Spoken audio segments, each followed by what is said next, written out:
Yes, people, what you telling me back again with another rant and Gunner on the eve of the Premier League restarting? Lee, what you telling me, bro? I already know what I've got myself into, mate. I know what's Yeah, going to bro. happen. This whole We stream. telling me, You're bro. lucky I'm Come here, on. you know.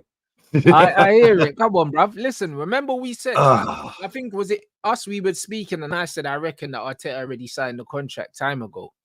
You know them ones. I think that contract was signed months ago. Like I think they only just announced it now because it's a little ray of sunshine, in it. Like I missed all the madness that's going on at Arsenal, bruv. So give you lot something to be positive about. So what you telling me? I think that's exactly what it is.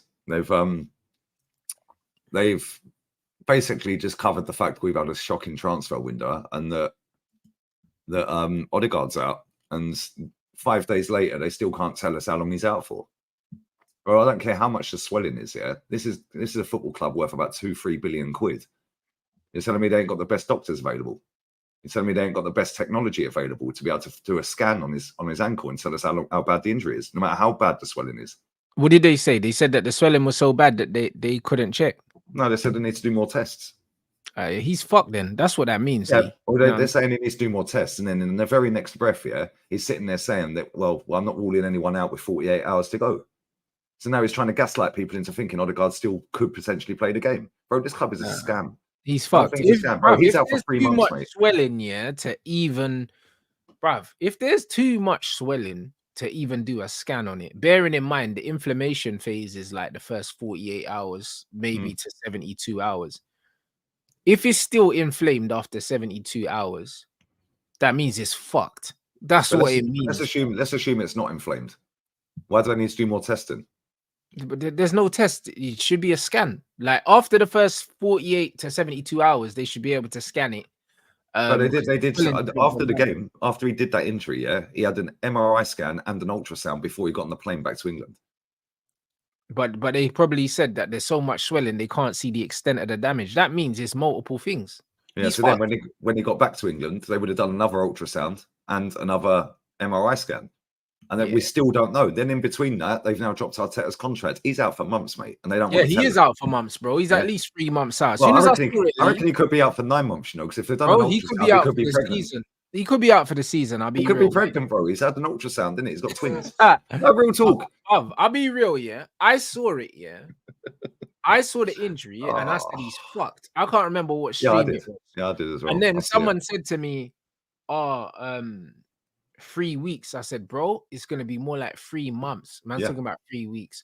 I reckon, like, just from seeing the picture, how man's foot was twist up like that, that's looking about 6 months. I'll be real. Like, the only reason why they haven't announced it is because it's most of the season. I don't care. I'll be real. Like, it can't be less than that. That looked nasty, bro. It weren't good. I can tell you that. Nasty. It looked like his foot twisted all the way around, bruv. Do you know what I mean? Do you know what I'm saying? Bro, it's gonna, bruv, 8 weeks for an ankle? Yeah, good luck with that, mate. Do you know what I'm saying? Because you got to think about it, yeah. The ligaments are gonna have to heal. The swelling's gonna have to go down. And remember, the ankle joint is such a small joint, yeah, and it bears so much pressure. The amount of weight that you have to bear through your ankle, bruv, it takes like 3, 4, 5 times your body weight.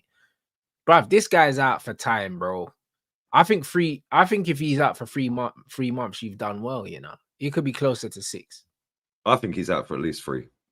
Yeah. They don't want to tell us, bro, because the window was shocking. Then we've had Calafiori go down. We've had him go down. And I see the video of that. I see the video footage of his injury, Odegaard's. And that wasn't just a 90-degree twist. That was well over 90-degree, bro. Yeah, that's what I'm saying. The thing looked like it looked like it done the outing and spun all the way around. That's what it looked like. That's what it looked like, bro. It looked like Anthony on the football pitch. Is that what you're saying? Doing the spinning thing, yeah? No, I think he's out for a long time, and I think that's why they've dropped the Arteta news. I just did the press conference reaction a minute ago. Bro, not one single question about the game itself on Sunday. Not one. Yeah, not one. It was all about Super Duper Mick. It was all about some of the players like 29 and Jesus and what injuries we've got. Not a single question about the game. Our manager even sat there and said the game's tomorrow. Or is he turning up to White Hart Lane on Saturday? Because the game's Sunday, mate. He even said the game is on Saturday. He said, well, the game we got tomorrow, bro. It's not Saturday today. It's Friday. The game's Sunday. Yeah, this is our football club. The whole thing's a scam, bro.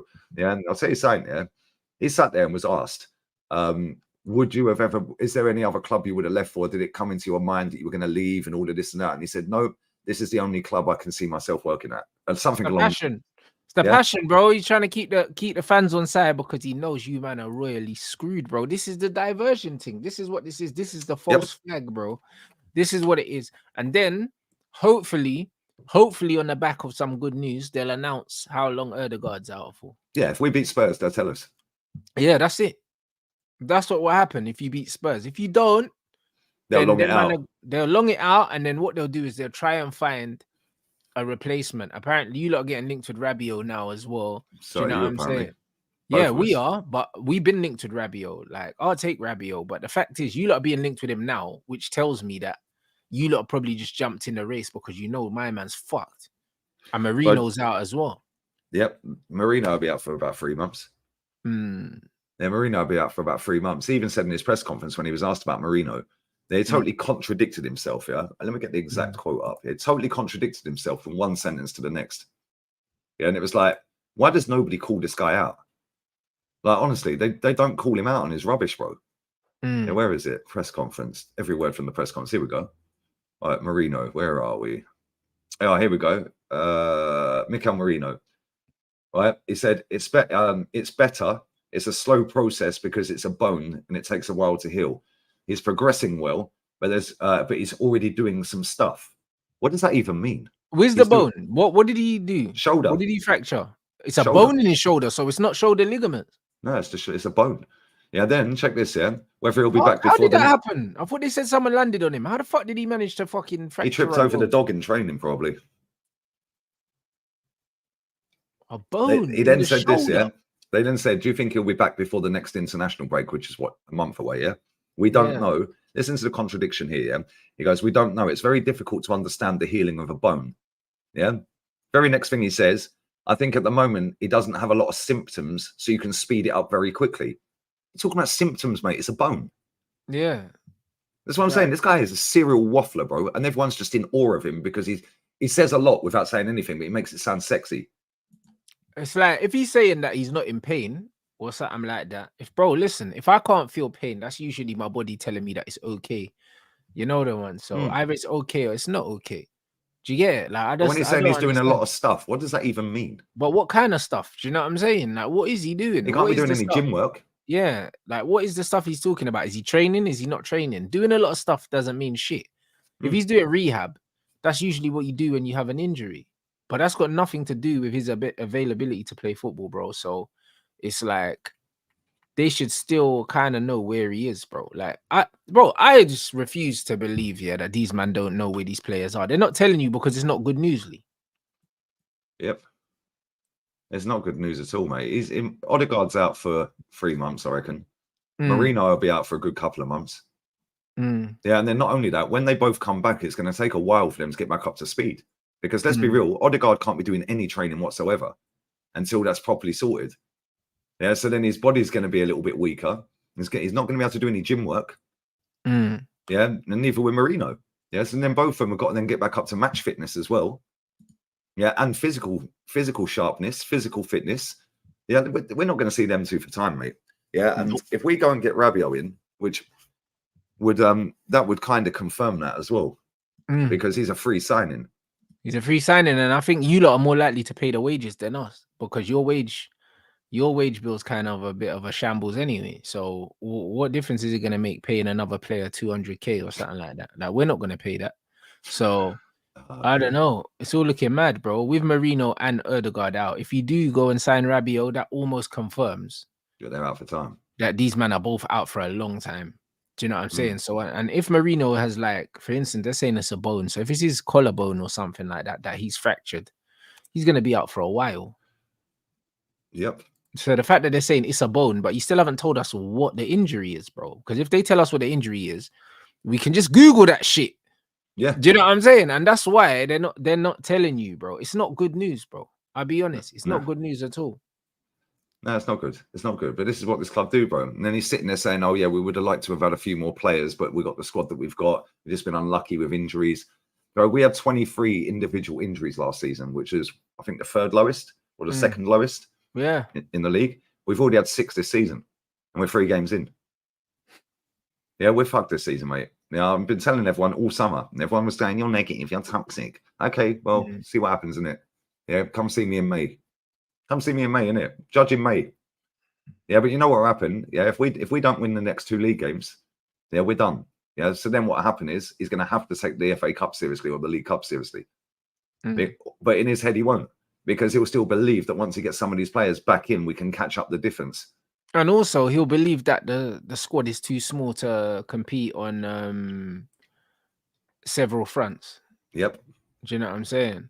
And this is what it is. It's nasty, bro. Like, even this super chat, he said your owners are the most hungriest and ambitious after he signed the contract, considering he was a coach at City as well. And it's not just that.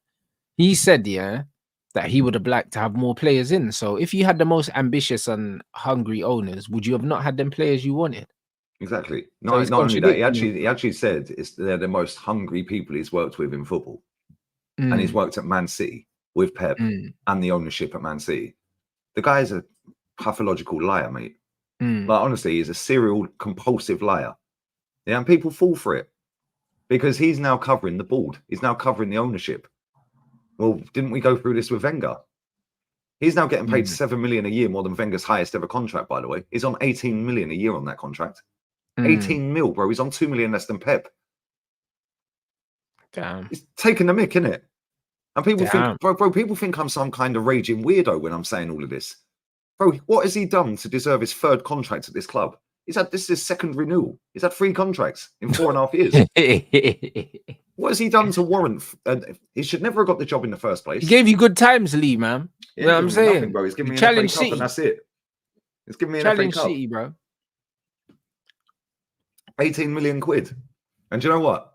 I think, how much is 18 million a week? How much does that They're saying it's like 400 bags, blood. They're saying he's on Ivan Toney money. No, it's not 400. Maybe that's why we didn't sign Tony then. We used the Tony money on Mikel. That's what the streets are saying, bro. 18 million divided by 52 weeks. 346 grand a week. He's the highest paid person at the football club. Yeah, that tells you all you need to know. He wanted to be the highest paid person at a football club. Yeah. So he's on nearly 350 a week. That's crazy. 350 a week. And Pep's on about 20 million a year, which is about 400. Jeez. How can you have one manager that's winning everything on 20 million, and then this guy is on 2 million less? Bro, that's like you doing a job, like you're a chef. You've got two-star Michelin star restaurant, yeah? And then you have a rookie come in, yeah, an apprentice chef come in and getting paid the same as you, or thereabouts. It don't add up, bro. You've worked your bollocks off to get your stars, and this guy comes in and gets paid nearly the same as you. Yes, just starting out. Makes no sense. So that's jarring. So I don't know what ambition these men are talking about. Listen, for 340 grand a week, they could have any manager in the world. Pretty much. And bro, why are you paying Arteta that? Because you don't need to pay him that. Do you get what I'm saying? Because it's not like there's gonna be bare teams in the world, yeah, trying to take him off your hands and pay him that. Ain't no one paying Arteta that. That even make no sense. That's like when I look at Rashford, yeah, he's on 300 and something grand a week. He ain't getting that nowhere else other than Saudi Arabia. Why did we need to pay him that? Same with Bruno. Why did we need to give Bruno the 300k? Because he weren't getting it nowhere else other than Saudi. If you want to go Saudi, go Saudi. Why am I paying man money that they don't need to pay them, bro? It's weird. It's what it is, isn't it? It's what it is, bro. This is what the Premier League's become, bro. I just went on all of the big 6 teams, websites, because I thought, because I did the Arteta press conference. I thought, let me go and see what Big Andrew said. Let me see what questions he got thrown at him. Yeah, bro. I had to sign in to their website if I wanted to see what he said. What's that all about? I had to sign up for a free membership just to be able to see the transcript of what he said in the press conference. Yeah, and guess what? You log on to Arsenal website. You just type in Arsenal FC or Arsenal.com. Yeah, first thing, bang, merch pops up. You have to press the X on the merch to then be able to read what's on the website. You go to Tottenham's website, bang, 20% off one day only on the merch. You go to the Liverpool website, bang, merch pops up straight away. You have to back out of that. Yeah, these Premier League clubs are a shambles, mate. Chelsea didn't. Man United's was kind of clever, actually, same as Man City's. It weren't a pop-up, but it was the header right at the very top. Yeah, so it's the first thing you see because it's at eye level. Yeah, but it was clear, but it weren't a pop-up. Same with Man City. You didn't go to Real Madrid's website. No pop-ups, bro. Yeah, this is what I'm saying. Yeah, Man City's weren't a pop-up. They just had little strips of like, you can click here and shit, yeah? Right. Bro, these teams don't want to win. Man City are injecting their own money in, so they don't need to sell merchandise. You know them ones. So yeah, and Real Madrid and Man United, they're two of the biggest clubs on the planet. So they sell themselves, innit? Yeah, that's it. So it is what it is, bro. Like, and then when you look at them two clap clubs in North London, first thing they do is pop up the merch on the website. It's annoying, mate. That tells you all you need to know about them clubs. They ain't interested in winning. Yeah, we ain't interested, bro. If we were interested in winning, we would never have signed this manager in the first place. Let's just be real with it. What experience did this guy have? Yeah, but it doesn't matter. Like, do you know what it is? The reason why I can look past that is cool.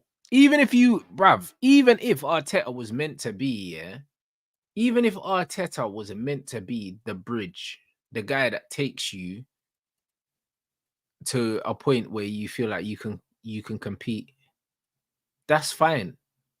In Arteta's time at Arsenal, he hasn't shown me or anyone that he's the guy that can take Arsenal to the next level. He hasn't shown that. So one trophy in 5 years. One final in 5 years. Yeah, one final in 5. Bro, that's even worse. That's way worse. Because especially when you see Poch and what he did at Chelsea with that dead team, bro, and got to 2 finals. What Jurgen Klopp done with Liverpool, he came into an awful Liverpool side, and he was getting them in finals every year. Even before he won anything, he was getting them to finals. When I see the fact that this guy's only been to one final as well, how the fuck has he earned a contract extension? Second contract extension, bro. He's had 3 contracts since his first contract. It's been renewed twice. How is that even possible, bro? I'll tell you now, even if he finishes 5th, 6th, 7th this season, this fan base is still love him off. They ain't interested in winning. They're just interested in their match day experience being better, and that we ain't getting pammed 6-0 and 8-2 and shit. That's all they're interested in, bro. They ain't interested in winning. This fan base couldn't care less, mate. Most of them, they're really not interested. Yeah, as long as their match day experience is better and they're putting the pressure on Man City. Yeah, man, whoever started this, nobody can compete with Pep crap, needs to be put in jail. Yeah, because you can genuinely lose to Pep twice and still win the title. Yeah. Okay, cool. We can't compete with Pep. How comes he never beat us last season then? Pep never beat us. We beat him. We beat him 1-0 at the Emirates, and then we drew 0-0 away. So we got 4 points out of City last season. That's not where we lost the league. Yeah, we lost the league where we drew with Fulham. Yeah, lost to Fulham, lost to West Ham, drew with Chelsea, drew with Tottenham, lost to Newcastle. They're the games, bro. Yeah, all day.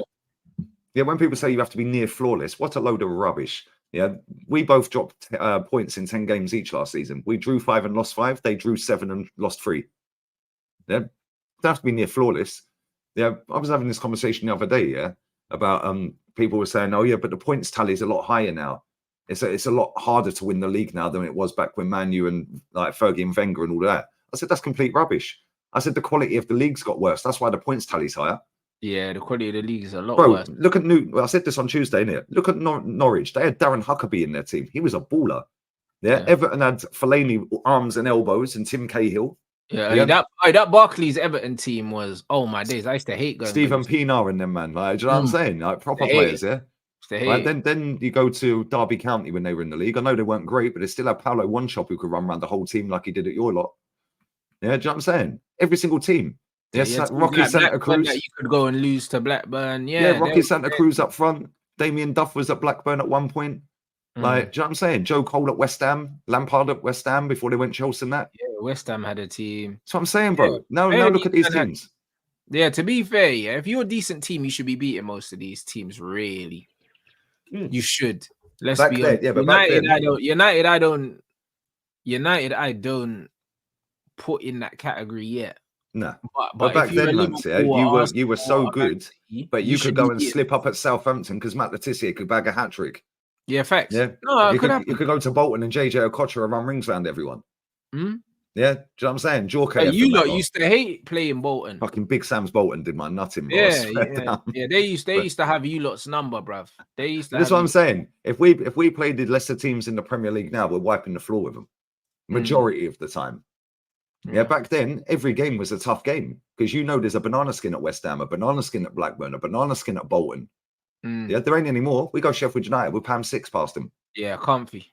You know what I'm saying? That weren't happening back in the day. Sheffield Wednesday were a decent team back in the day. There with the Canio and all that lot. You know what I'm saying? Like, they had a good team. This ain't happening now. Leeds United's team was stacked, by the way.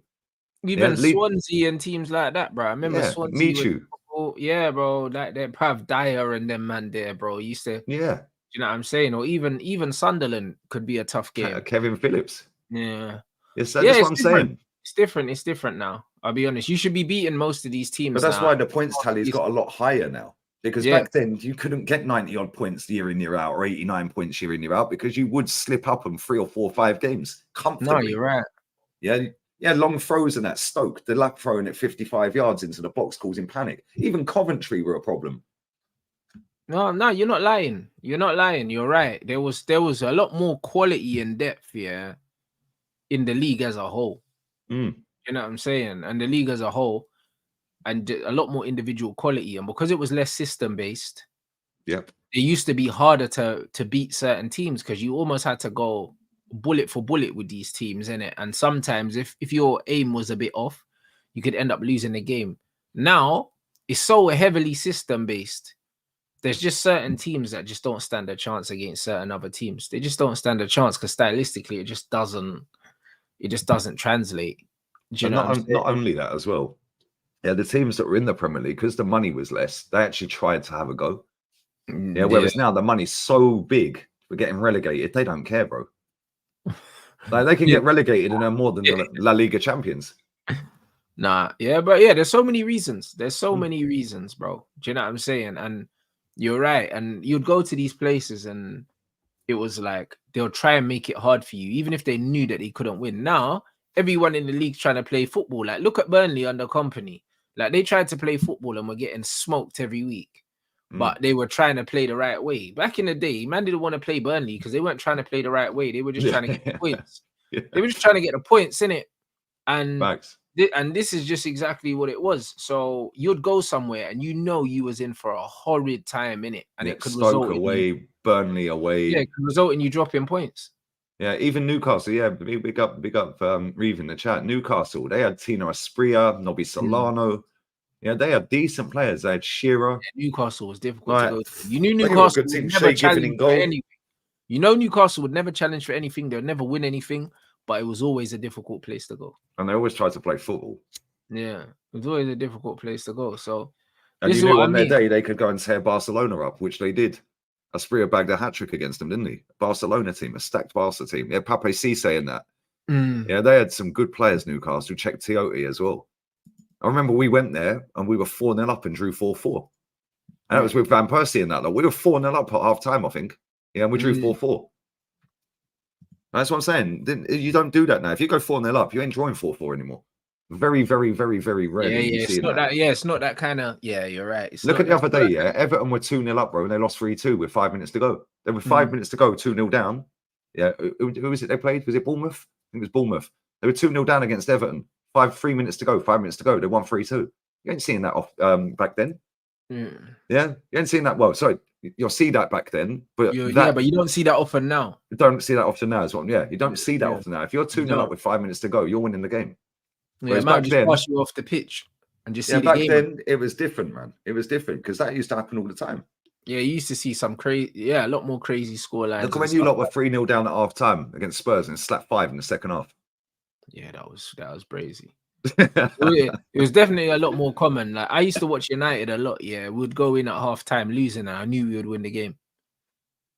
I knew we would win it. Like there was a certain level of complacency I had in them times. Like we'll be 2-0 down, and I'll be like, yeah. You know, I remember that 3-0 at half time. I was in Milton Keynes shopping centre. Remember Dixon's, the shop? They used to have the TVs in the window with the games on in it. Yeah. Yeah. So my mum and dad would be shopping. I'd just sit there and watch the game. I'd just sit on the seat outside the shop Yeah, I just sitting and watched the game. I was like, right, they're losing 3-0 at half time.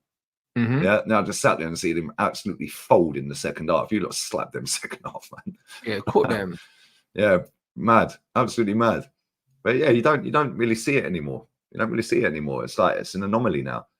Yeah, and it's like the football back then was just different, which is why the points tally was less. But even the points tally, yeah, it ain't that much less.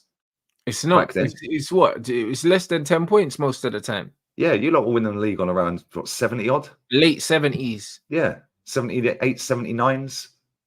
I don't know what the lowest Premier League back then points tally was to win the league. I don't know what it was. I have no idea what the lowest points tally is to win it, but I'd imagine it would be about 75, 76 maybe.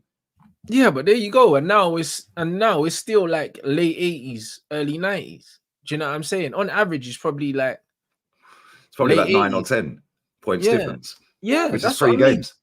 Which is not crazy. Mm. Which is not really crazy. Do you know what I'm saying? So yeah, it's not really a mad thing.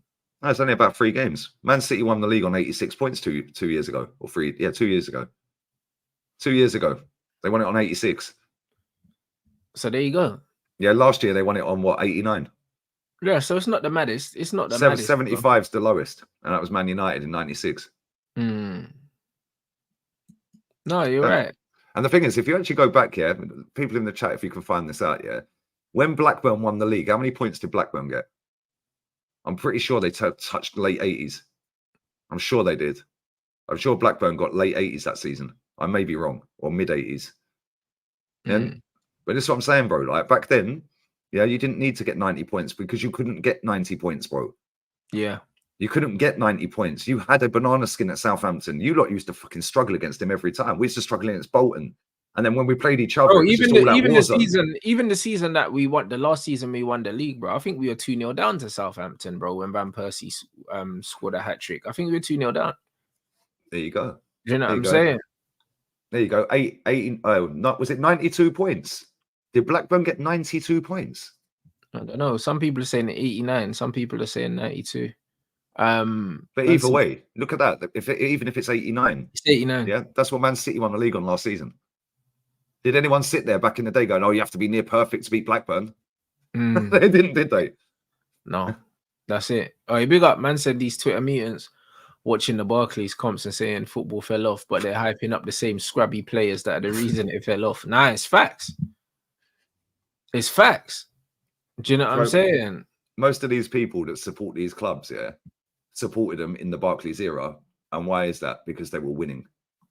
And now they're repping scrubs. I've seen people going at Bobby Pires this week. Oh, he was such a baller, bro. Bro, they're making out Saka. Yeah, he said Saka. He says Doku's better than Saka. But that wasn't the context though. Because if you look at the context, he says that Doku's got more imagination in terms of taking. Yeah, but they don't care about context, Rants. That's what he said, and he's right, because Saka can't take players on, bro. And I've been saying that about Bukayo Saka. I think Bukayo Saka's a good footballer, but for me, he's not a winger, bro. Do you know what I mean? And the reason why he's not a winger is because he doesn't have that creativity. He doesn't have that ability to take players on. For me, he looks like someone who's a midfielder. I think he played in the academy as an 8. Yeah, he looks like an 8. He looks like a midfielder that's been used out wide, similar to like a Phil Foden, but just without any flair whatsoever. But he looks like a midfielder that's been used out wide. He does not look like he doesn't look like a winger, bro. And that's not a criticism. That's just an observation. I don't think that's what Pires was saying. Pires was just saying that Doku's got a bit more imagination. He thinks he's a better winger. But bro, Doku ain't a better player than fucking Bukayo Saka, bro. Do you know what I'm saying? He's shit. And you got to bear in mind that you've got to bear in mind also that it might have just got lost in translation as well. Do you know what I'm saying? I doubt he would have said that he's a better footballer than Saka, bro. Saka plays for Arsenal. I fucking die. No, you know what I'm saying? From the bit I see, he said that he lacks consistency.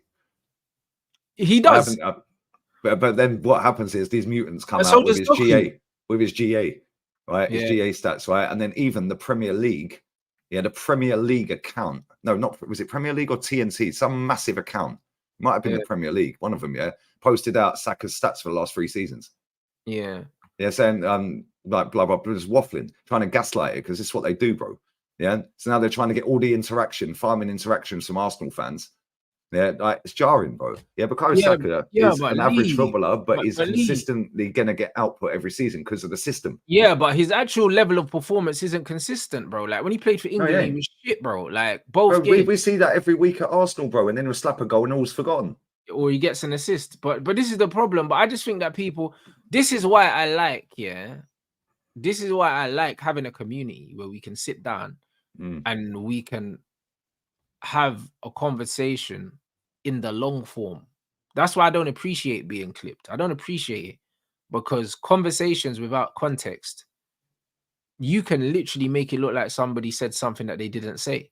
Yep. You know what I'm saying? Like I refuse to believe that Robert Pires thinks that Doku's a better footballer than Saka. I don't think he believes that. But if he was talking about as a winger taking players on and stuff like that, I can see what he's saying. Do you know what I'm saying? But fair enough, when he's talking about consistency, Bukayo Saka's gonna get consistent numbers because he's in a system at Arsenal that consistently will produce chances for him. But his level of performances are far from consistent. I would say 2 out of 3 times when I watch him play, he's poor. Regardless of whether he gets GA or but whether he gets GA or not, he's poor. When I mean poor is that he can't get past his player. His first touch looks a bit shaky sometimes. Like there's no creativity when he's trying to go past people. Like he said, the predictability element. Shootings off, crossings off. 2 out of 3 times. But in that game, he'll still get GA. Yep. But then again, that's how I feel about watching players like Bruno and stuff like that. I just think that in the era that we're in, there's not many high-level technicians, that are just always good. That's why I rate Ahmad so highly. Because even when Ahmad has a bad game, even when he has a bad game, his first touch is still there. He can still dribble. He might give away a few passes and that, but technically he still looks quality. Same with Bernardo. Bernardo's the same. Even if he's dropping a stinker, he's still got the basics there. But this is what I mean. But there's not a lot of players like that in the game now, Lee, bro. Like it's either like Yamal's like that. Even if he's not having a great game, you can still see the quality just oozes from him. And at some point, he will pull it off. Yeah. And then after he pulls it off once, then he'll go on and have a good game. But that's it. Yeah. But you can count on one hand how many players there are. Do you know what I mean? At every single club that looks like that, Lee, because most of these guys are athletes first and footballers second. So because of that, they don't look good when they're not playing well, bro. This is just all it is, bro. This is all it is. So most of these guys don't look good. Most of these guys don't look good. Like, and the thing is, when they're not playing well, and then people want to use numbers to cover up the fact that they're stinking the place out. This is why I can't have fucking conversations with certain people. I can't have it because it's like, as soon as you're losing the conversation, you start throwing numbers at me. But hold on. When I was watching the screen, I wasn't seeing numbers. This ain't the Matrix, blood. Do you get what I'm saying? Like, man's not seeing numbers. I'm only seeing a performance. Like, Harry Kane got a brace for England. Yeah, he was fucking shocking. Yeah, so he was so shit. No one's going to sit there and tell me Harry Kane played well because he scored 2 goals. He was absolute shit. Do you know what I'm saying? Like, and I was screaming, get this guy off the pitch. Yeah, I said at half time, and then he scored. Yeah. And then I was like, take him off. And then he scored again. And then man are going to turn around and tell me that what I saw was a good performance because he scored. No, he was shit, bro. He was shit. Like, most of the players are like that. You're right. Most of the players do that, bro. Especially the forward players. Like, how many times do we see Timo Werner run past his man and then spank it straight out of play? How many times do we see Brendan Johnson? But then at the end of the game, they'll tell you that he's had 8 take-ons and that and make it look like he had a good game. They're fucking shit, Lee. Yeah, he won his duels, his ground duels. Like, who gives a shit, mate? He was crap. Yeah, bro, this is the difference between what we used to watch and what we watch now. Yeah. Yeah, it's all about numbers now. Yeah, and these media companies like TNT, like Sky, yeah, the Premier League jumps on the bandwagon. Yeah, Fantasy Premier League and all of that. Like, now that's what it's all about. It's all about the numbers and all of that. Yeah, whereas before, bro, we were watching football growing up. Yeah, we didn't care. Do you know how many assists Beckham got for Man United? Because I don't. No. Do you know how many Cantona got on your green screen? I don't. I don't know how many I Isco don't know. got I for don't even Madrid. know. I don't even know how many goals Cantona had. I wasn't watching him for goals. Let me see how many goals and assists Cantona got in his career. I bet it ain't many. Yeah, I don't know, bro. Is the honest chance? But I see it all the time. People go, "Oh yeah, but look how many GA he's got. Look how many GA he's got." It's like, mate, Harry Kane's got more GA than Maradona. Yeah, here we go. I've got Cantona's total career stats. Yeah, 422 games, 160 goals, 69 assists. So that's 229 GA in 422. Yeah, that would not be. Yeah, it's not bad, but that wouldn't be rated now. Nah, it's not, because Neymar's got more GA than he's played game, and man say he's shit. Do you know what I'm saying? So he got 20 goals for France in 45. So that's nearly 1 in 2 as well. Bro, man is saying he's shit, bruv. Like, this is what I'm trying to say, Lee. Like, bro, football's not football no more. No, it ain't. It's a maths lesson now. Yeah, they get their calculators out. They got their compass, their rulers. Bro, 1 in 2 GA, yeah, is outstanding. Like, that's outstanding when you realize, how good these players were, how good the players they were playing against, and what you had to do to get that GA. It's easier to get GA now, because you just need to be a cog in a finely tuned machine. And you can just stat pad GA, bro. Like, you can just stat pad it, bro. It's almost like the goals mean less now, because you don't have to work as hard for them. Yeah. Cantona got 3 assists for France out of 45 games. And 20 goals. So 23 GA in 45 games. Yeah, now let me go and have a look at Raheem Sterling. Because I guarantee he's got more GA than this guy. Guarantee he's got more GA. Sterling got crazy GA. Right. Raheem Sterling, GA. I'll take out the 1 goal in the under-21 competition. Reserve League, he got 6. So take out 7 in 20 games.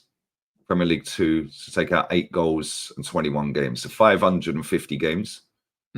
Yeah, he's got 173 goals and 113 assists, minus the 7 there. So 106 assists, 173 goals. So he's got more GA than Cantona. Yeah, so is he a better player than Cantona then? He is. But that's what I'm saying here. People will sit there and say, yeah, but he's got GA. Look at his GA. Okay, Raheem Sterling has better GA than Cantona. Yeah, I know there's like different positions and whatever, but it's still forward. No, but they've been doing that, bro. Like, I see that they did the GA thing with Giggs as well. Do you know what I'm saying? Like, they done all these things. I saw a 39-year-old Ryan Giggs here balling out in the Champions League in central midfield, and these men are going to talk to me about Ryan Giggs' GA, bro. I ain't got time for this shit. Lee, bro, I ain't got no time for it. Like, Scholesy as well. How many GA Scholesy got? Bro, like, and that guy was still balling out. He came back out of retirement to go back and won a league, bro. Do you know what I'm saying? Like, bro, like, fucking hell. This is my problem. This is why I can't have these conversations, bro. GA, Xavi and Iniesta get? GA don't really mean anything. Nope. It's good for them personally. Yeah, but GA don't mean shit, bro. Like, if you make your team better, whether you get goals or assists or not, if you make the players around you better and you win trophies and your team's winning, that's all that matters. Do you know what I'm saying? You're throwing GA at me for a player whose team don't win nothing, bro. Do you know what I mean? So when man's telling me about Saka's GA and that, it's like, all right, cool. He's got 1 FA Cup. Who cares? And he didn't even play in that final, I think. No, he didn't. He didn't play the semi either. Yeah, so there you go. So who cares, bruv? The only player who played that's still here is Kieran Tierney. Brother, he's tried to replace him with 6 different players. Who cares about man's GA, bruv? Do you know what I mean? I don't care about it. This is it. It's either I watch the game, is man good or is he not good? This is all, isn't it? Do you know what I mean? TNT posted this. Away the comparisons. TNT posted this. TNT Sport official page, posted this earlier today. 2.1 million people follow this page, 2021-22, Saka, 19 goal contributions. 2022-23, 26 goal contributions. 23-24, 34 goal contributions. Arsenal legend Robert Pires recently said that Bukayo Saka lacks consistency. We put an eye emoji, the eyes emoji, I've quoted it and put, no, he's very consistent and not winning anything. Now show me what Pires won. Yeah, facts. Because that's all that matters. Yeah, we can all sit here and take the piss out of Harry Kane's GA. He ain't won nothing. We will take the piss out of him and say, yeah, all them goals were irrelevant. He's won nothing. He's won nothing. This guy's won nothing. But it's facts. But the thing is, Robert Pires was an actual winger. Like, these mans are not wingers. Like, look at this. Do you know what I'm saying? These men are just strikers playing out wide. They're not wingers. They're not wingers. Because even when you look at their average positions compared to what wingers used to do, wingers used to have to attack and defend, bro. They used to have to go and help the left back, help the right back. You're not seeing these wide players get back now. And if they're getting back into a zone because they're setting up for their mid block, bro. They're not tracking men. They're getting back into a certain part of the pitch. Yeah, and that's their zone of the pitch. They're not tracking players. Do you know what I'm saying? So because they're not tracking players, they're doing less running as well. Because they're not doing doggies the full length of the pitch all the time. They're just getting into position. The only times that they have to go back further than their zone is if the press is broken. And even then, they're relying on the system behind them to protect them, bro. So it's a completely different game, bro. Like, it's completely different. They're not being asked to do the same things. They're not being asked to operate in the same areas. They're not being asked to do so many other things that these old school wide players were. And a lot of these wide players were so good technically as well, that they could play centrally. Like Robert Pires, if he ended up in the middle of the pitch on the ball, he's comfy, bro. His technical level was sky high, bro. He was super technical, bro. But now this is what it's created, though, isn't it? Because now you've got TNT driving up the views, driving up the traction. You've got Premier League, you've got all these other things driving it up on stats here. To the point that now Robert Pires has come out and said what he said. They've taken a tiny bit of what he said, and now spun it. Now you've got all these big accounts on it, and now he's public enemy number one.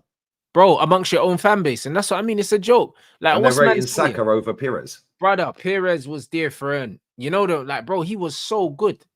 Bro, he very rarely cut inside. He never inverted inside, really. Every time he go on the byline and whip a ball in or cut it back. Look at when we won the league at White Hart Lane. Yeah, it was him that squared that ball to Vieira for the second goal. Yeah, White Hart Lane. Yeah, did you see him inverting? He went inverted. He went down the touchline and squared it back. Yeah, nah, he's different. Like, come on, man, what are we doing here?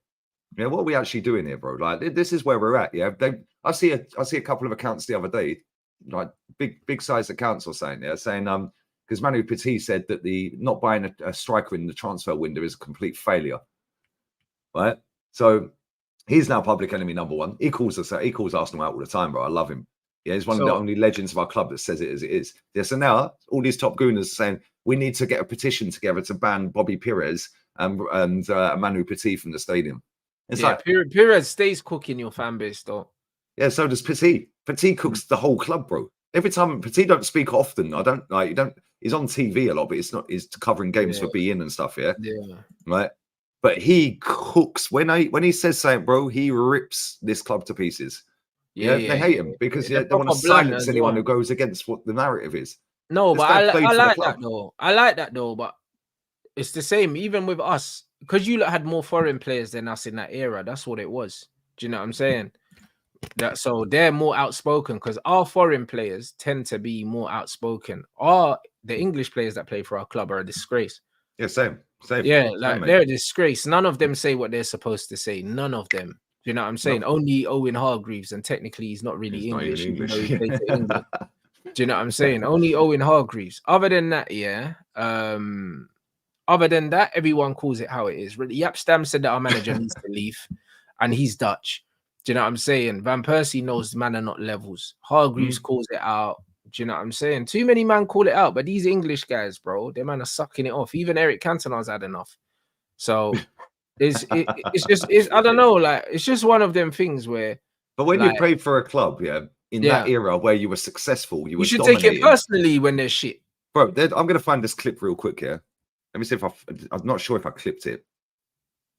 No, actually, I didn't. And I didn't clip it. It took me ages to find it. Basically, Keown was sat on TalkSport with Simon Jordan the other day. Yeah. And Simon Jordan cooks him all the time. Yeah. And it was on with Jim White. And he sat there and he said, Keown sat there and said, yeah, but we're up against a juggernaut in Man City. You have to be near perfect. And Jordan went, well, they ain't going to win 38 out of 38, are they? Let's be real with it. So you don't need to be perfect or near perfect. Yeah. Right. And then he said, yeah, but we're in a development phase. This is Martin Keown. He's going, how can you compete with that? How can you compete with City? And I'm sitting there thinking, mate, you won major honours at Arsenal. Would you have sat in the dressing room with Thierry Henry and all these men, Bergkamp and all them lot, and sat there going, not really sure how we're going to compete with Fergie. I said, dude, they'd weigh him in, bruv. They would knock his head off. So why does he think, because he'd never say that in the dressing room. Why does he think he can now sit on TalkSport every week chatting bollocks, yeah, and go completely opposite to what he knows he would have said back when he was playing? And that's the biggest radio station in the country, bro, in the UK for football. Yeah, chat. but come on, bro. Don't expect these men to have integrity, Lee. No, they don't. But this is my point. Yeah, the point is they're peddling out lies. Yeah, because they don't believe that, mate. There's no way Martin Keown believes that we can't overtake this Man City team. Otherwise, he would never have played for Arsenal in the first place, bro, if he had that mentality. There's no way. How can you sit in the dressing room with all the winners that we had at our club, yeah, right, and lose out on the title and sit there and go, well, you know, they've done a treble that year, Thierry, there's no way we can overtake them now. He'd get punched up. No, yeah, it was a different time, though.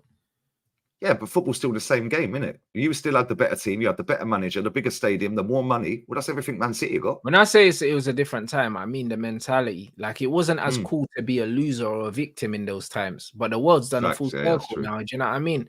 It's cool being a victim now. Do you know what I mean? Everyone's talking about what so-and-so's doing to them. Yeah, you know what I mean? And this is what it is, bro. We just live in an era of victims, bro, and participation trophies. The fact that man could turn around and say, no one can beat Pep, you know, like, it's like, what are you talking about? That shit don't even make no sense whatsoever. Bro, do you know what's funny? Do you know what's funny, right? Every time you put a name on the table, yeah, you say, right, okay, Inzaghi. Yeah, but he's doing it in Italy. That's easy. Do you mean it's easy? How is it easy? They've had about 3 or 4 winners in the last 5 years of that league. Bro, listen, the whole Pep thing, yeah, it's like, bro, Pep's a great manager. But not just managers win football matches, bro. Do you know what I'm saying? The players have to win football matches. Then there's luck of the draw. There's injuries. There's loads of different things that contribute, yeah? There's loads of different things that contribute to a team winning the league or not winning the league, bro. Arsenal have had 2 very good opportunities to beat Pep, and they haven't beaten Pep. Not because Pep was so amazing, but because they bottled it. Let's call it what it was. It's not like Pep was just like, bro, you was ahead of the guy for the whole season. 93% champs. No, bro, Pep never won that title because he's so good. It's because you shit the bed. Facts. Like, why are we pretending, bro? You can't be ahead 93% and just say, oh, you know what, Pep was too good. Nah, bruv, you was ahead. Yeah. And if you look at the points tally he got in both the last 2 seasons, bro, it's not exactly ripped up any trees, is he? There's been a lot more teams that got more points than him. Brother, when Liverpool got over 100 points and didn't win the league, then they can say, oh, you know what? Fucking hell, Pep. Yeah, 97 or 99 or whatever they had, wasn't it? Yeah, yeah. 100, like, yeah. I think you can say, flipping out, well, what are we supposed to do here, mate? They got 100 points. Yeah, like, bro, if Pep got like 100 points and that, man say, oh, you know what? Fair enough. Pep done a mad thing. You know what I mean? We kept waiting for him to slip up, didn't slip. Bro, that season was crazy, by the way, because bro, they both went on like 17-game win streaks or something stupid. Bro, it was nuts. Like... It was machine for machine, bro, and Pep won. Cool. Yeah. Arsenal weren't going machine for machine with City. You was ahead by 8 points. Come on, bro. We had to lose 3 games more than them. Probably. This is what I'm saying, and then man are saying no one can beat Pep. No, you man can't beat Pep because you shit the bed. Yeah. But if you look when we brought Wenger in, right, we did 2 doubles in the first 5 years or 5.5 years under Wenger. Yeah. Right? And we brought him in from Japan. He was managing at Grampus 8, bruv, where Gary Lineker used to play. Yeah. Well, how comes he could get over the line against Fergie? So maybe we should go shopping in Japan. Yeah, like, let's be real with it. There's got to be a manager somewhere in the world that can overtake this guy. There is a manager in world football that can come in and overtake Pep Guardiola to a title. There's a manager out there, bro, so find him. But this lot have conned themselves, yeah, into sucking off all the PR that if we get rid of Arteta, we have to rip up the whole squad, we have to start all over again, and we could go backwards to a banter club again. Okay, cool. And if that happens, sack that person and go and get another one. And keep sacking managers till we find one that can overtake him. Not rocket science, is it? 8 points ahead in April to not win the league. A man is saying Pep's too good. I don't think it was April. I'm not sure it was April. That's nasty. A man. No, I think it was March. I think they beat us in March, and I think it was 2 points. Or they were level when they beat us at the Etihad in April. They went level on points or above us by 1 point. It's nasty, bro. Bro, 8 points is still 8 points, my bro. Yeah, we were 7 points clear on the 12th of January.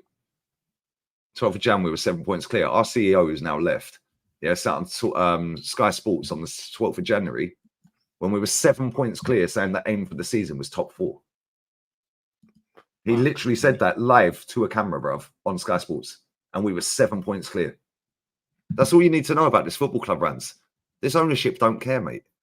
Yeah, they've got their Champions League money for the next 2 seasons, or the last 2 seasons. They'll get it again this season because we'll finish top 4. Yeah, round we go. Brother, but this is why I genuinely believe that this Arteta contract was signed time ago, bro. I genuinely do, because he just needs to keep you in the top 4. That is it, bro. Do you know what I'm saying? That's his job, bro.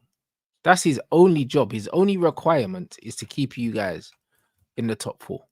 Yep. That's it. And I believe that he's doing a great job according to the ownership. So because I was watching Turkish earlier, I can't see it. Turkish did a stream earlier. He actually made a point that I thought was pretty decent there. He said, he goes, I don't think that the Cronkies thought Arteta would be that good in terms of getting us in title race. He probably just thought he'd just be the top 4 guy, just getting in the top 4. The fact that we've been in 2 title races, he said that it's icing on the cake. Yeah, they probably can't believe it, which is why they framed the deal at him. Brother, which kind of makes sense. Yeah, but bro, I said the same thing about Jurgen Klopp. Obviously, Jurgen Klopp here at Liverpool, I don't think they brought him in to win titles. They brought Jurgen Klopp in, just to make them a competitive team and for them to finish in the top 4. And he over exceeded what their expectations, what they expected. The same with Arteta. I think they brought in Klopp for top 4 because Liverpool weren't giving Klopp money like to win the league money. It was sell to buy. Do you know what I'm saying? It's not like they gave him a mad war chest like what Arteta's been given. He wasn't given that. Do you know what? They had to get rid of players. In 9 years Klopp was there, he's done 100 million more than Arteta has in half the time. Yeah, but this is the point I'm trying to. And look at what he's won.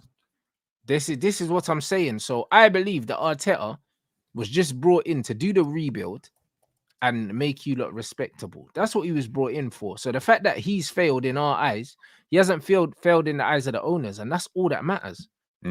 That's all that matters. If you want to know how your owners feel, look at what they're doing. And this is why I say, until these guys sack fucking Ten Hag, it's right that people should be looking in their direction. It's right that they should, because until you sack Ten Hag, we can't really start to move forward as a football club. Even though I'm happy with the recruitment off the field, I'm happy with the recruitment of the playing staff, I'm happy with how they're sorting out the business, I'm happy with everything they're doing. But until you get rid of Ten Hag, you are still going to be under the fucking microscope, bro, because he is the most important and the final piece to the puzzle, bro, is the gaffer. It has to be. It has to be. Well, this guy's the nearly man, and he ain't. Let's basically just put the nail in the coffin for the next 3 years that we ain't winning shit. Bro, we ain't got the squad to compete for 4 trophies. Yeah, fair. Yeah, we play Bolton later this month in the League Cup at home. Yeah, if I was a betting man, I'd put money on Arsenal getting knocked out. Yeah, on penalties or something stupid. Yeah, because we ain't going to field a proper team, mate. I hear it. Yeah, so then what we're going to do? What, just throw that in the bin again? Yeah, then what will happen is we'll probably be well out the title race if we carry on the way we're going by Christmas. Then he'll have to take the FA Cup serious. Yeah, and if he don't, because we'll still be in the Champions League by then, because the group stage or league stage will still be going in January, so he'll probably throw that FA Cup in the bin as well. Yeah, and then we'll be out of everything by February, March, same as we was with Wenger, bro. Yeah, rinse and repeat for the next 3 years. This season's going to get ugly, man. I swear, it's going to get peak this season. No, facts. We ain't got a big enough squad to compete for anything. Listen, and Lauren, this thing about Klopp saying he would win the Prem within 5 years, they ain't got shit to do with the owners. They ain't got shit to do with the owners. If you're the new manager and you come in, and you say, cool, I want to win the Prem, or I will win the Prem within 5 years, so what? You're supposed to believe that. Your owners weren't trying to win no fucking Premier League. They didn't. They gave him no money. Bruv, they didn't back him like they was trying to win the Premier League. They didn't, innit? The same way Ange says, my second season I win trophies. Yeah, not here, mate. You watch. Not Spurs. Does he know the top Spurs? This guy's at Tottenham talking about winning trophies. Do you know what I'm saying? Listen, Not here, mate. Yeah, not a Spurs, lads. Not a Spurs. Not here, buddy. Not here. But this is exactly what I'm saying. Like, the manager can have their own objective, yeah, and the board's got a completely different objective. Do you know what I'm saying? A completely different one. Liverpool have always been sell to buy. Like, Liverpool, man, what, you think that your owners are trying to win the Prem this year? You're in with a good shout of competing for the Premier League, but who did you sign in the summer? No one, bro. And you got a brand new manager. And you signed fucking Chiesa, bro. This is not a team, yeah, that's trying to win the league. If you do end up winning the league, because it's not out of the realms of possibility, it will be nothing down to your owner's ambition. Because who brings in a new manager and doesn't give them players? Bro. Mad. Bro, when Man United get a new manager, they get at least 4 or 5 new players in the first season. Always. Well, look how much your manager's had. He's had 3 transfer windows. Or 6 in total of the January ones. He's done 650 mil. I've brought in 20-odd players. Got players out, including Ronaldo. He's got some big names out the club. Do you know what I'm saying? Bro, Jose's first window, he got Zlatan, Mkhitaryan, Pogba. And Eric Bailly, I think. Do you know what I'm saying? Like, what are we doing here? Like, But this is why Man City are laughing their bollocks off, Rants. They're sitting there looking at us here. Right, looking at all of our teams, they're going, well, that big beanhead ain't going to do shit in the league, so we don't have to worry about him. Yeah. Liverpool just bought Chiesa, and Arsenal are going backwards. Yeah, we'll only buy Savio, just get Gundo back, we'll be fine. This is what I'm saying. That's all they did, bro. If we had all gone out there and actually done, you needed to do more than you did. We needed to do more than we did, and Liverpool did fuck all. Yeah, if we had all done what we were supposed to do, Man City would have spent. Yeah, they got more money. They probably looked at us and said, like, we really don't need to do nothing. He's looked at his squad and he's gone, Haaland's on it. We're good. But also, to be fair, Oscar Bob had a good preseason, and also McAtee's playing well. So he's probably looked at it and he said, you know what? We've got cover. Also, Rico as well. Rico Lewis now is a solidified Premier League player now. Do you know what I mean? So all the work that Pep's been doing in the past is starting to come into that's fruition. What he does with your young players. Look at what I've done with Foden. Foden was in and out of that team for the first 4 or 5 years. Yeah. Now he just had him in and around. Yeah, he had him in and around the squad. Score a hat-trick. Okay, cool. Now bench. Next game, bench. Yeah, that's what he does. Yeah, because he'll ground you. He'll put you. Don't think you're a superstar yet, mate. Yeah, you just calm yourself down. Yeah, and he'll tell you you're going to get enough games over the season, so they're more than happy. What do? We just flog the same 11 players to death. Yeah, all of our young players leave for nothing and go to to Man United or Chelsea. Yeah, for nothing. You got one of our goalkeepers the other day from our academy for free. Yeah, nobody's mentioned that. Some Polish lad. I think it's Polish, the lad. I can't remember his name. Yeah, 20-year-old goalkeeper. That's gone well under the radar that guy's left our academy for nothing. Yeah, you got Chido Obi Martin for nothing.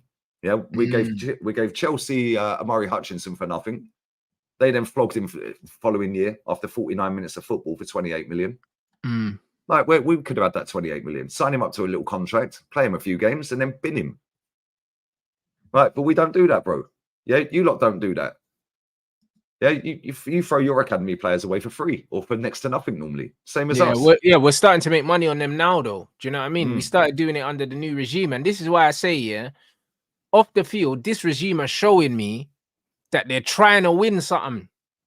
Maybe not now, right now, but they're trying to win something soon. Wow, that's what I'm saying. When I look at your regime, they're not trying to win nothing, Lee. Do you know what I'm saying? They're not. And even Liverpool, they're not really trying to win nothing. But if they do win something, it's not because they're trying to win. It's because the manager has exceeded the expectation. And you're allowed to exceed the expectation. You're just not allowed to fall below that. Do you get what I'm saying? So people need to understand like, you can see what a club wants to do by their actions. I look at Bayern Munich, a team that didn't win the league last year. They sacked the manager. And then the new managers come in and they've backed the manager. That's a team that wants their title back. Facts. That's a team that wants their title back. So I can look at them straight away and say, all right, cool. These men are moving like a team that want that title back based on what they've done, based on who they've brought in. They've gone out and brought in Polina. They've gone out brought in Elise. Do you know what I'm saying? They've brought in Company. And they brought in a few other players. I think they brought in a centre back as well. Yeah. Did they get Jonathan Tah in the end? from Leverkusen. I don't know if they finalized the Tar deal. I'm not sure if they did, but the point you're right, because if you look at Barcelona, they just signed Dani Olmo, bro. They've just seen Mbappe go to Madrid after they won 3 trophies last year. They're not trying to win. They're not trying to win. But if they win, Hansi Flick's going to be the reason they won. Because they only signed Dani Olmo, bro. All summer. That's it. That's not a team that's trying to win the league, bro. It's not. So this is exactly the point. You can see by what a team does, and how they move. They're trying to win stuff. Even the fact that Man United announced a financial loss, and we still went out and signed 4 or 5 players.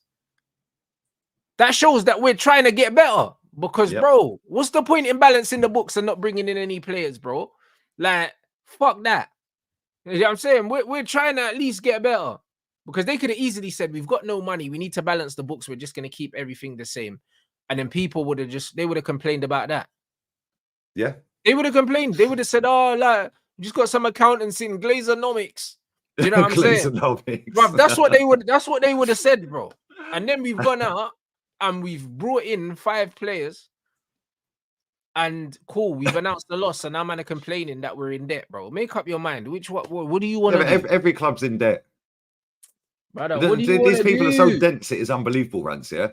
Right? You still owe out money for players that you bought this summer, last summer, the summer before, and the summer before, and probably the summer before if they're on a 5-year contract. Fact. Yeah. So you've probably got about, I actually read it. This I know it's true, yeah.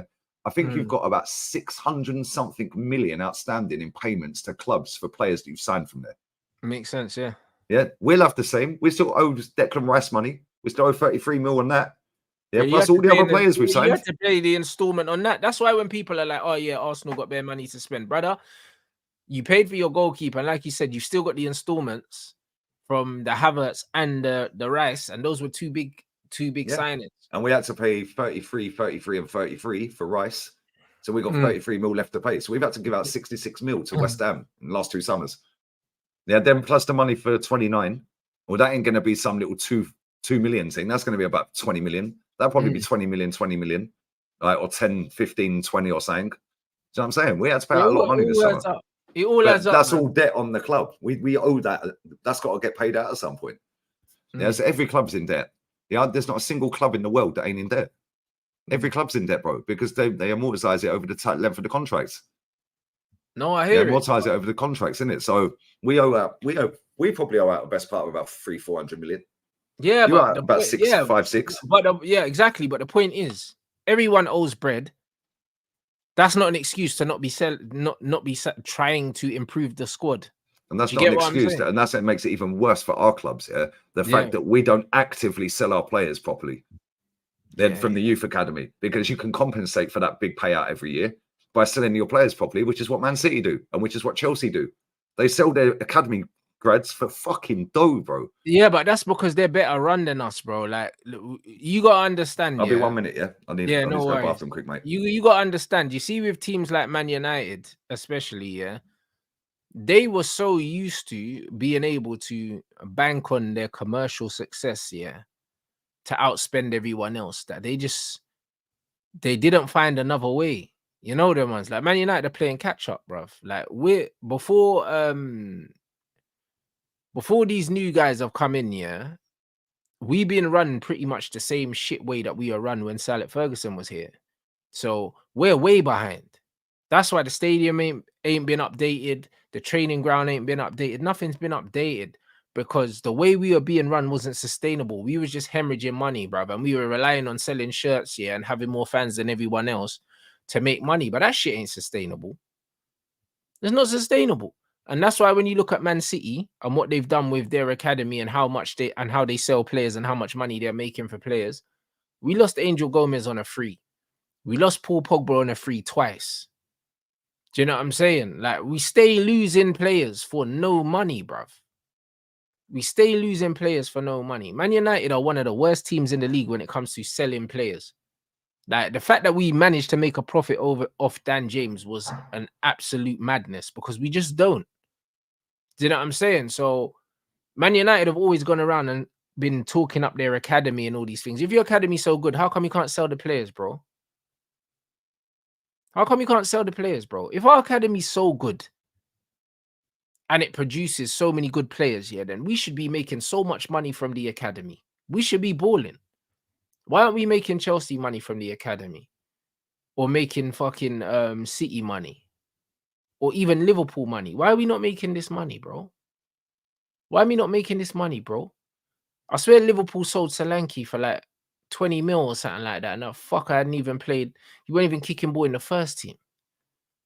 Like, bro, Man United's academy, if it's not making no money, you might as well close the thing. I'll be honest. What's the point of having an academy that don't make no fucking money, bro? Like, how many of these brothers, yeah, are gonna make a go from academy to first team? If you're not making money from your academy, it's a joke. 40 mil for Solanke, bro. I want to smash this fucking microphone, bro. 40 million. Are you taking a piss? Like, how much did we get for Jimmy Garner, bro? How much did we get for him? Bruv, man talking a fucking piss, bro. Man taking a piss, bro. This is what I mean, bro. United on some joke thing. United on some joke thing, bro. Man don't want to hear about the academy if it's not making us bread.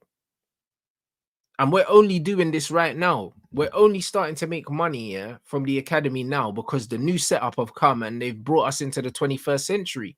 But we've been run like shit, bro.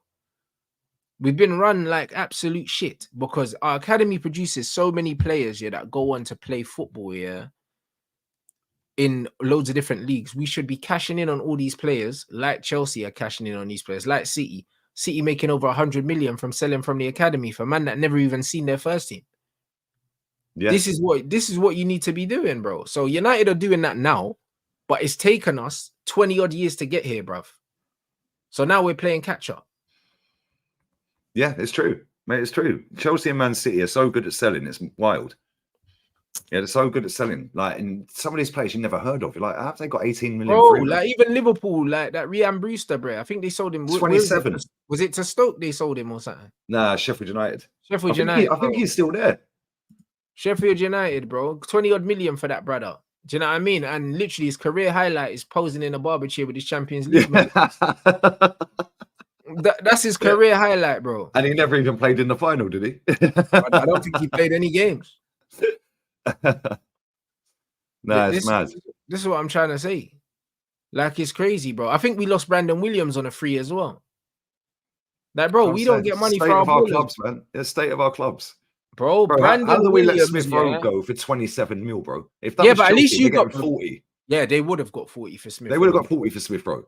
Cole Palmer cost 40, 45, and Cole Palmer only had one season. Smith Rowe should have really. If Smith Rowe was at Man City, he goes for like 45, 50 mil. 100%. 100%. Bro, Chelsea sold Humphreys to Burnley for 17 mil. Who the fuck is Humphreys? Yeah. Never heard of this guy, bro. They sold him for 17 mil. He's never played ball for Chelsea. No, you're right. So he went for 8 mil. Yeah, or 7 mil more than we sold. Less than we sold Smith Rowe. Plus the add-ons, obviously, but the add-ons ain't added on yet. Right, it's jarring.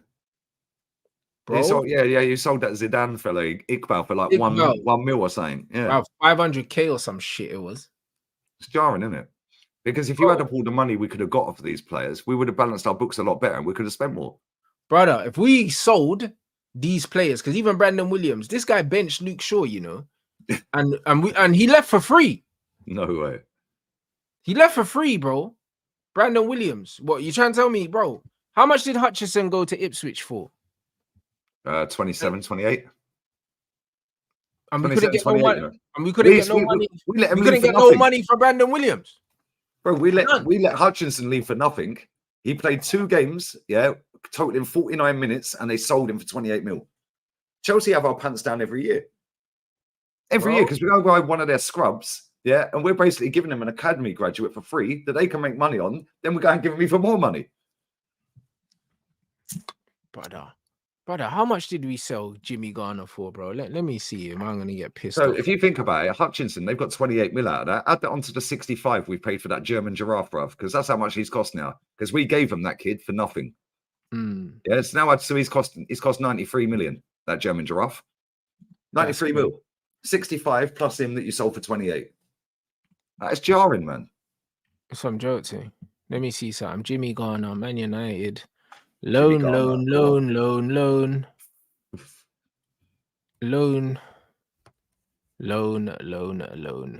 Bruv, Man United to Everton. is saying 7 million euros. Bruv, what? Why the fuck is it in euros, blood? It's transfer marked. Yeah, You got mate, 7 million for Brandon Williams. I mean, for Jimmy Garner. 7 million, bruv. Rising to 10. Bruv, get fucked, bro. 7 million.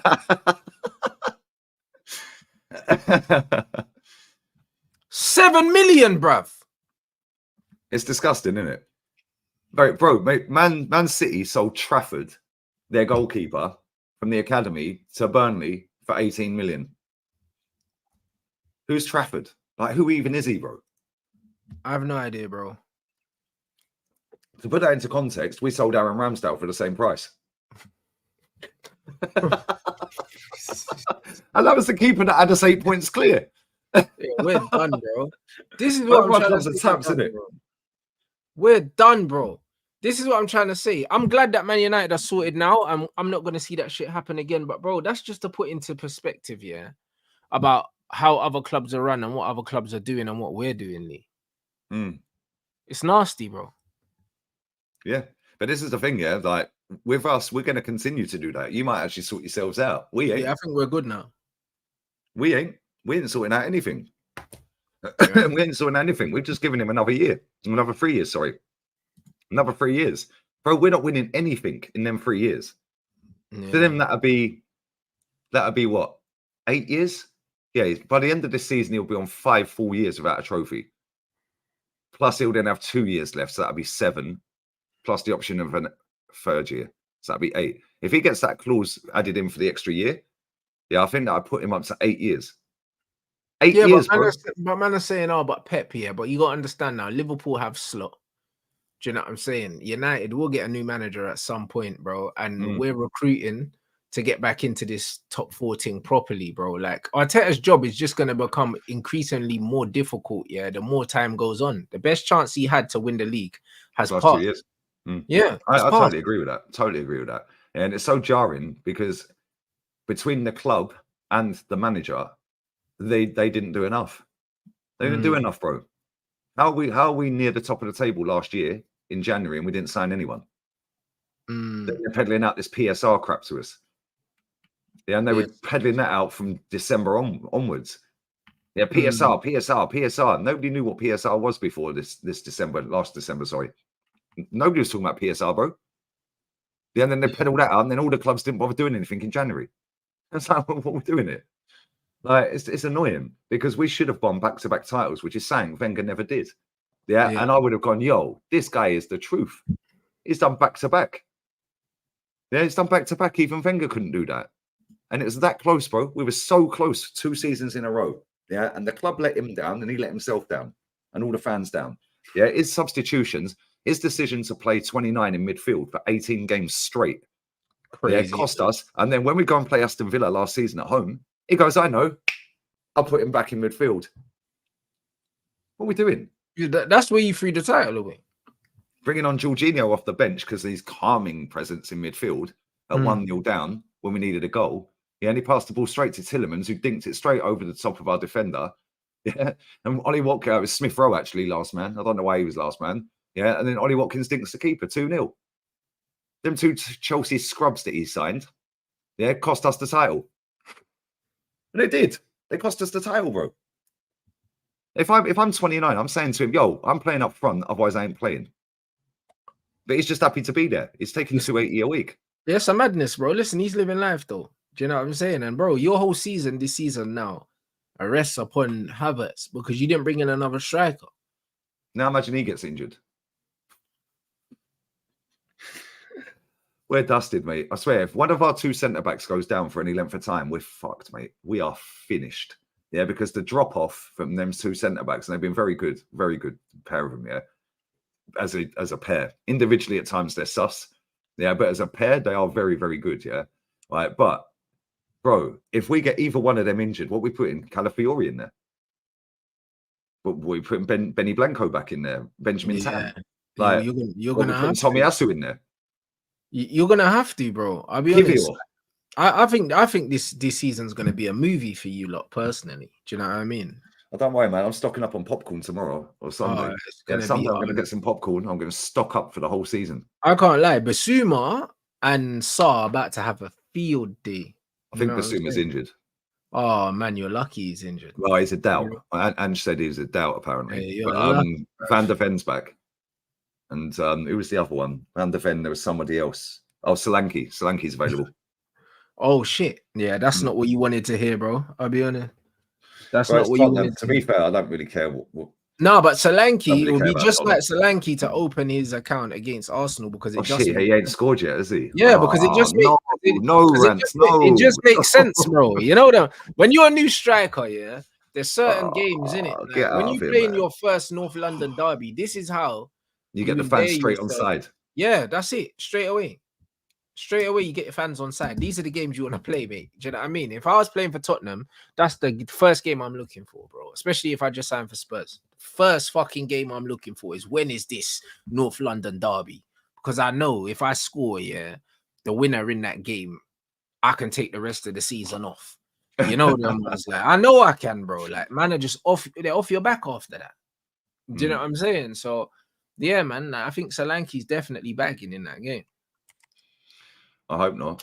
I think it'd be a draw anyway, if I'm honest. I think it was a good result for you lot, bruv. I'll be honest, bro, because I think them man are gonna they're gonna beat you in it. I don't think they'll turn you over because I think that Arteta's is gonna.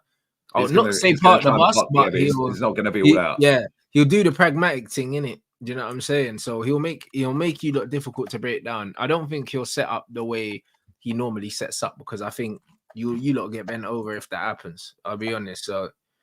It'll be interesting. The thing is, they're lightning quick on a counter attack. But that's why you don't give them space in behind. I think you're gonna sit deeper. I think you're gonna keep that mid block set there, and you're not really gonna commit too many forward. And I think you'll rely on your set pieces, and you're good at set pieces, and they're not good at defending them. So I think that it's gonna be one of them ones. It's gonna be a pragmatic game from Arteta.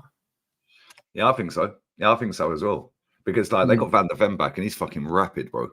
Yeah, which is why Romero's not great, but he ain't bad, is he? Like he has the bozo moments, but he's actually not a bad defender.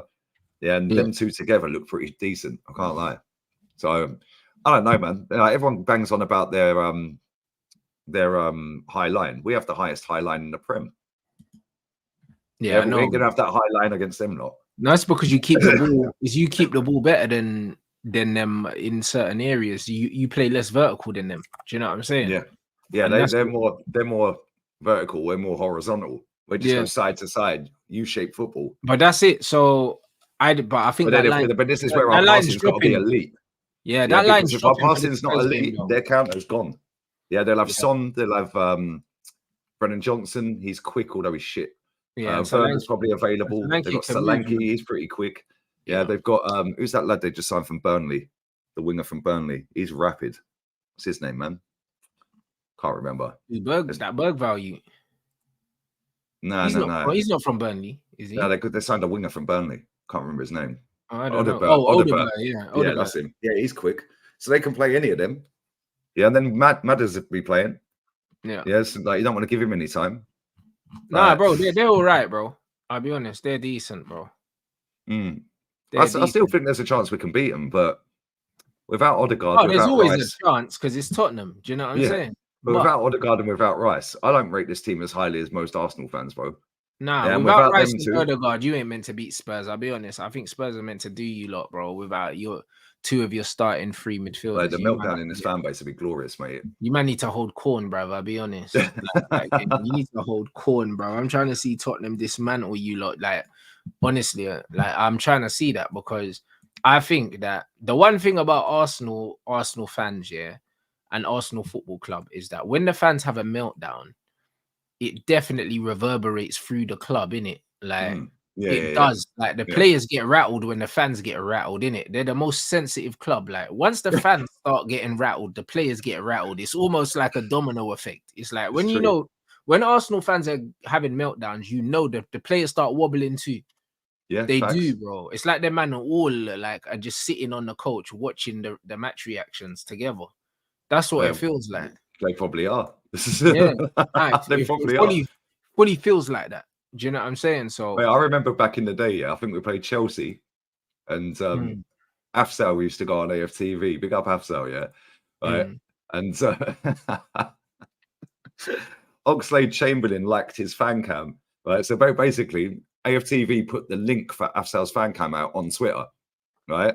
And it was Wenger out or something. Oxlade-Chamberlain liked the tweet, innit? No, he had to come up with some long old statement saying, "Oh no, it was done by mistake. It was an accident. My that's finger diabolical.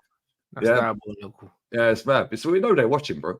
We know of they're course watching. they are, man. Come on. Granit Xhaka couldn't stand that channel. I know that for fact. Yeah, trust He me, couldn't because he was stand it, 'cause getting we used to cooked get every week. cussed, Probably, bro. yeah. He used He's to probably get- getting cooked every week, though. That's why. Do you know what I'm saying? So, But yeah, they all watch it, bro. That's the same at your club. The players be watching what you're doing. oh, of course. They'll be watching what Said's saying. Oh, of course, They'll be bro. watching what that mutant's saying. Like, they'll be watching it all, bro. Because, like, let's be real with it, yeah? Like, these players have got big egos, some of them, or most of them. Yeah, a lot of them do. And if they've had a good game, they want to go online, they want to check out their performance. Somebody will be putting the stats and all of that shit out. If you go on YouTube, you know the algorithm works, bro. If you go and watch Sky Sports highlights of the game or whatever, it'll throw up next up. Next up could be your live watch along. It could be your match reaction from Said. No, 100%. Yeah. 100%. So as soon as they click on it once, now every time they open YouTube, you're seeing that. Yeah. No, So that's crazy. they definitely watch it, bro. Like, and let's be real, they got time on their hands as well. Like, Bruv, especially they on got away more games. time than they got more time than the average human being, bro. Do you know what I'm Especially saying? on away games, yeah, because away games they'll probably stay the night before. Yeah, Yep. And they'll be in the hotel bored, they can't go anywhere. So they'll just be on their phones. Yep. Yeah, or they'll be sitting there playing poker or something. I don't know. But they'll definitely be watching. Nah, facts. 100%, bro. Nah, they will. And now You know my what new I mean? mate Declan Rice follows me, bro. You know what I'm saying? Like, Yeah, that's a fucking hilarious. that must have rattled your whole fan base, you know. oh, 100%. They were sitting there going, he's a sellout now. He's not going to cuss Declan if he has a bad game. It's like, you obviously don't know who I am, bro. Yeah, but that's what I'm saying, but that's nonsense, bro. Yeah, bro. Listen, he drops a stink. Well, he's not playing. He drops a stinker against Atalanta. Declan Couscous in the title, bro. Yeah, nice. I don't want any footballer to follow me, if I'm being honest. No, exactly. Especially from my team, innit? Yeah, exactly. But even if they do, who cares? Do you I know don't what give I'm a saying? shit. Yeah, I don't care, bro. You know, I don't follow a single person on that app. Not one.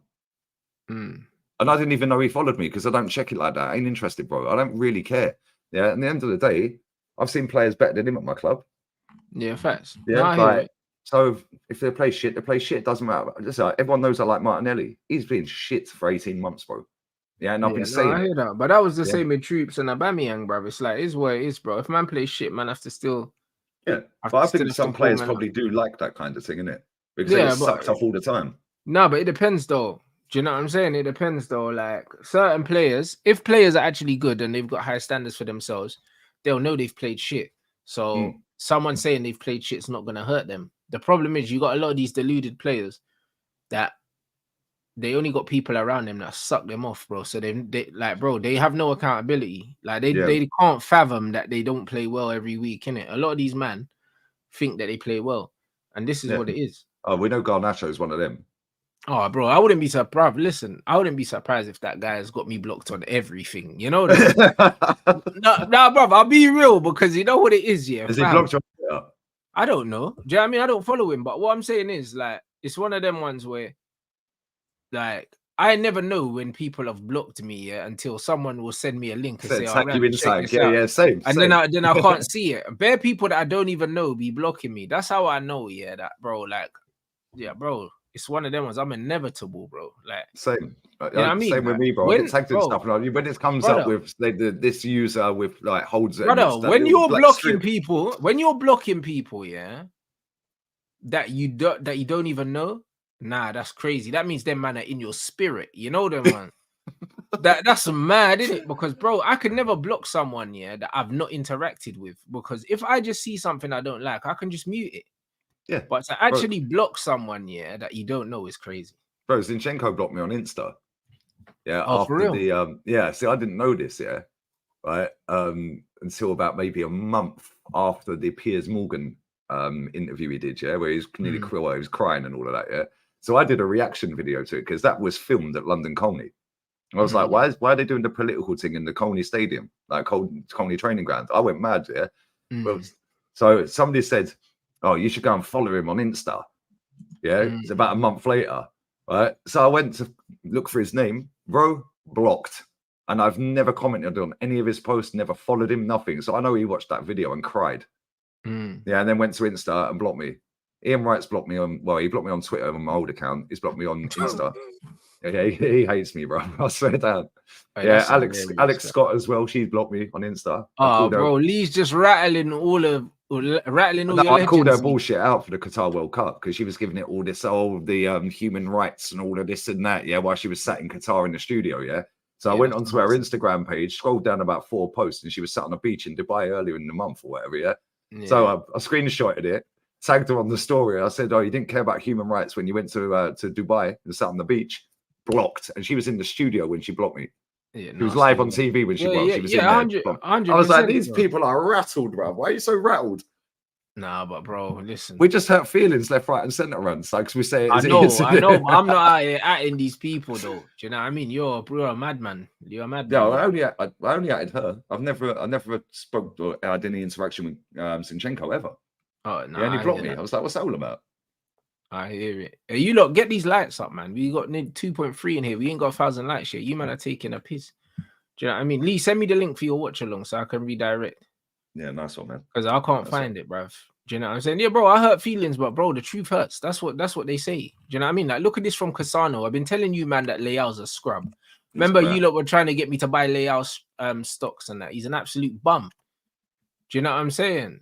And this is what it is, bro. Like, he's shit. Man said years ago he would have struggled to play in the 6th or 7th team in Serie A, bro. This guy thinks he's a fucking genius, bro. And that's the thing. A lot of these players, Rafa Leao thinks he's playing in the NBA and that. You see my man's doing up drip and doing up outfits and all these other things, yeah? But he's shit, bruv. Yeah, he's rubbish. I've never. Do you know what I mean? He's rubbish, bro. Like, do you know what I'm saying? And my man, these men are doing up all this fashion thing, yeah, with their boot cuts and all this jewelry and all this shit, yeah, to be putting out stinkers, bro. Like, cool, listen, you can have a personality and you can do all that other shit, but brother, you need to be performing on the pitch, mate. Do you know what I mean? You need to be performing. As far as I'm concerned, yeah, the more money you're on as a footballer, the more pressure you should be under to perform. The bigger your profile is, the more you're the face of the club, you should be under more pressure to perform. It's like these men want all the benefits, yeah, of being a top footballer, but without the pressure. Yeah, facts. That don't make no sense. But that's because they get too much too quick.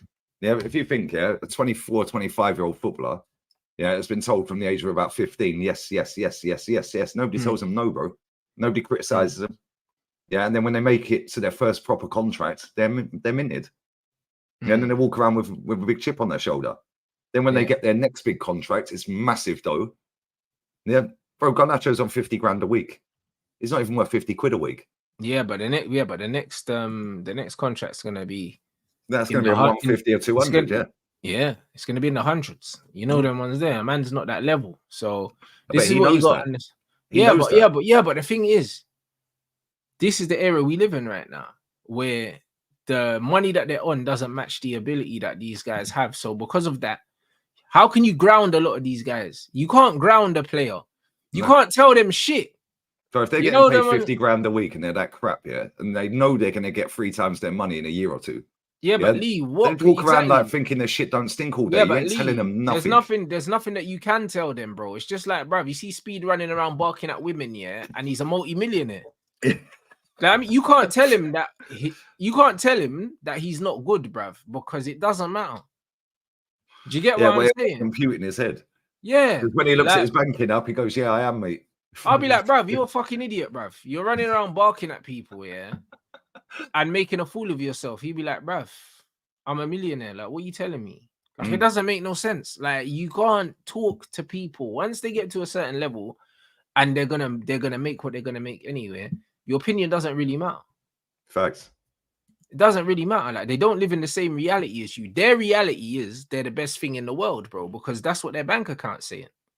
And that's what everyone around them keeps telling them. Well, there you go. So their reality is not your reality. Do you know what I'm saying? And then, so now they're living in a world where the truth doesn't exist. There's only their truth.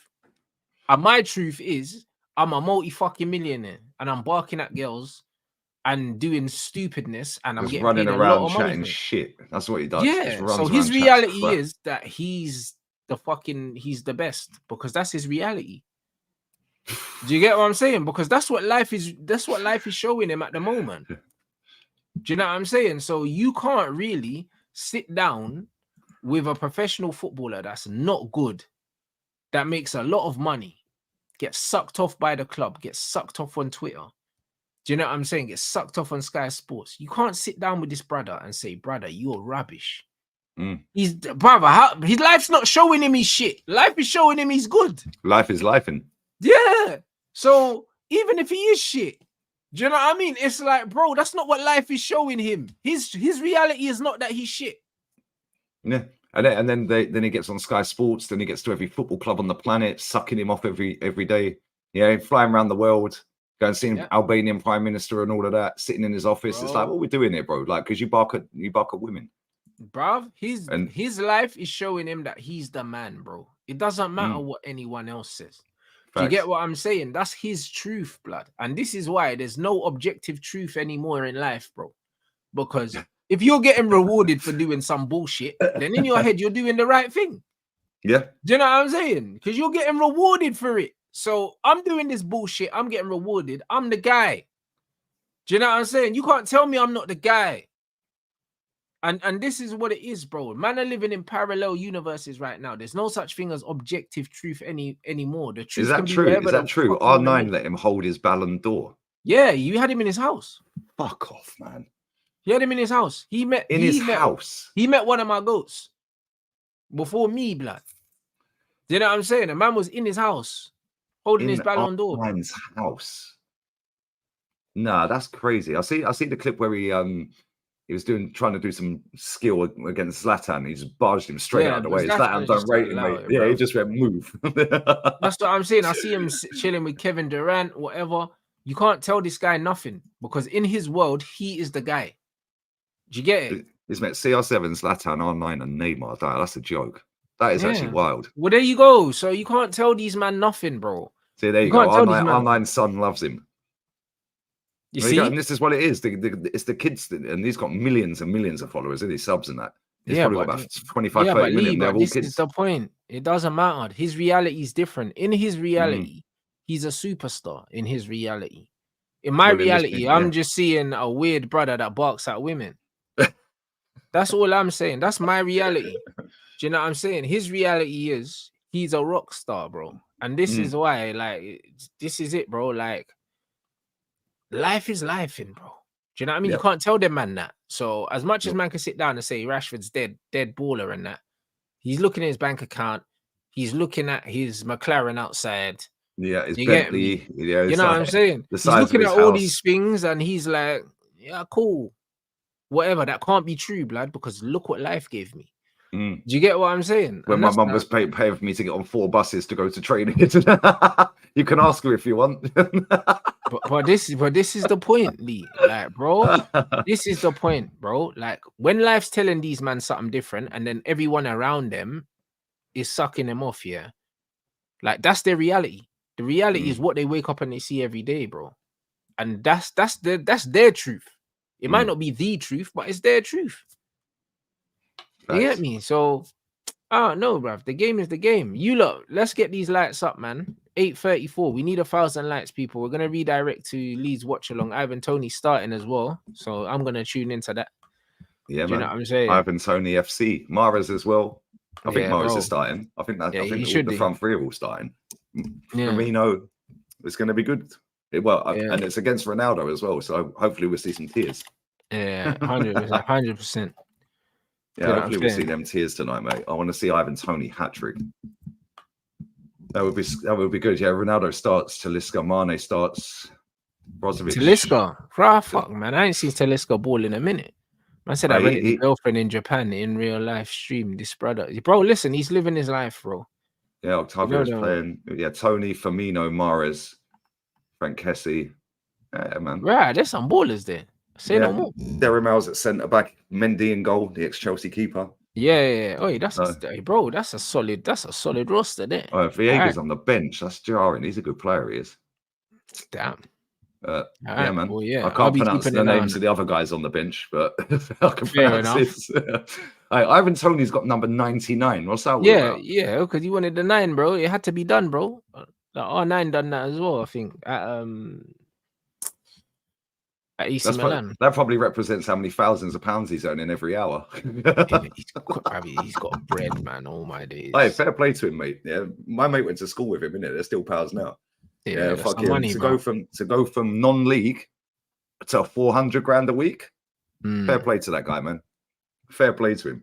Nah, trust me. Let him get his money, bro. Do you know what I'm saying? Yep. Facts. But yeah, yeah, no tax as well. It's tax-free as well, Yeah, innit? Oh, my days. It is indeed.